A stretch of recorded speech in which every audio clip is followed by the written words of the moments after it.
Hey everyone, it's Ask Sibs. I'm back and I've lost quite a lot of hair again. The home lockdown haircuts are getting more severe and sophisticated thanks to my fiance Kasha. So yeah, back trying to think when we last checked in, sort of Thursday, I think was the last one I did. So a little bit of news, just think, yeah, Friday just went in a blur. Saturday, Sunday, very much nice and chilled, and a good walk with the dog, and yeah, just quite a typical lockdown weekend.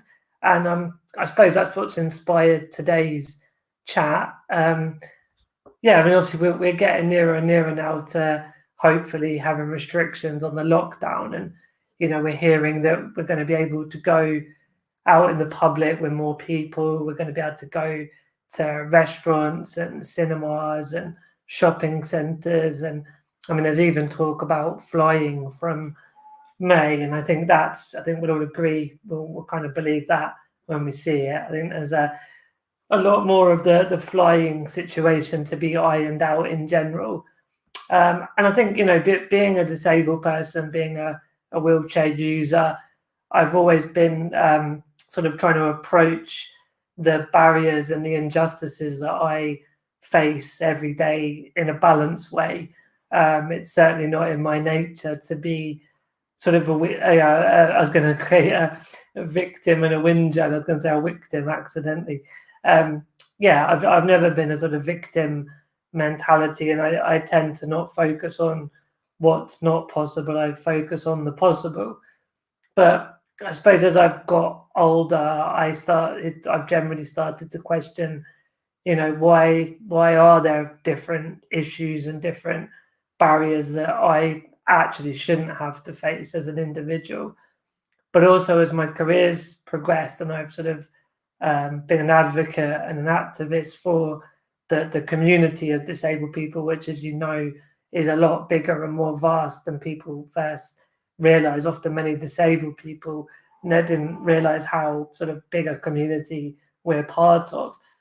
And I suppose, yeah, like even if I'm, willing or able to put up with barriers or injustice or unfairness, which by the way, I also question myself, should I put up with it? But even if I'm of that mindset of like just live with some of the things and gradually just chip away over long periods of time and hope it gets better.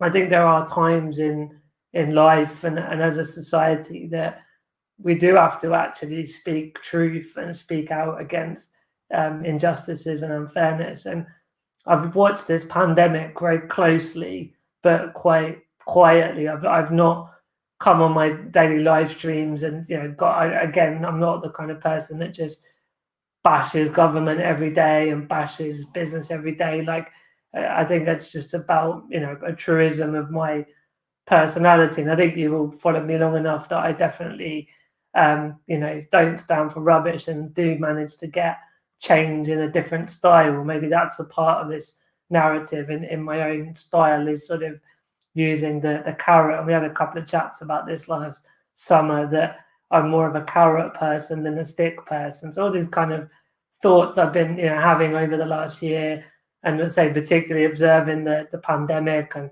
the way that people with, so not all disabled people, but vast parts of the disabled community that have pre-existing health conditions that are more, a higher risk to COVID-19.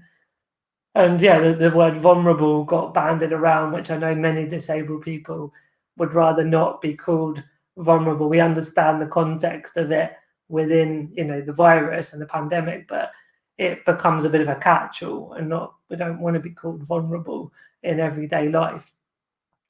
But at the same time, I suppose people like me with health conditions that have been shielding, there's a reality of the risks of the pandemic and the risks of going out and being nearer people and sort of wanting to go back to normal, but then having I would say it's fair to say an additional level of anxiety over the virus. Of course, people without health conditions are still very wary of the virus, quite rightly, and we're seeing the rollout of the vaccine, and gradually all sorts of things are starting to come together. So I think the point of all this is to say that when on the weekend we took the dog to a local area where it was possible to sort of go in the nature, and we weren't very near other people. But then some things started to happen. For example, like the toilets were closed. That's one thing we've all known, that toilets have been shut, which is kind of crazy when you go out for, even if it's your hour walk or exercise. Sometimes there's a call of nature, right? Again, and there's disabilities where that going to the toilet and an urgency to the toilet, is even more of a factor. So I just suppose as we start to watch things open up, and say about the shopping centres and maybe the airports, I just wonder, a bit like when the government made those first decisions that had to be spoken out against, and gradually, overall, there's been quite a lot of things politically over the pandemic that the government did, clearly without a disabled person in the room. And then luckily there are the charities and the activists that spoke out against that, and gradually certain things were overruled. And I just like to think that the businesses won't make the same mistake. But I don't know. I think there are quite a lot of brands out there who are actually, not having disabled people when they're just rushing to open, and they're sort of trying to get back to business as usual. And I think we all know, when we sort of sit down in a calm moment, that this pandemic's disrupted things so much, but it's actually an opportunity to include more people in the sort of processes and the status quo. So the new processes and a new status quo could actually include a lot more people than the old way did.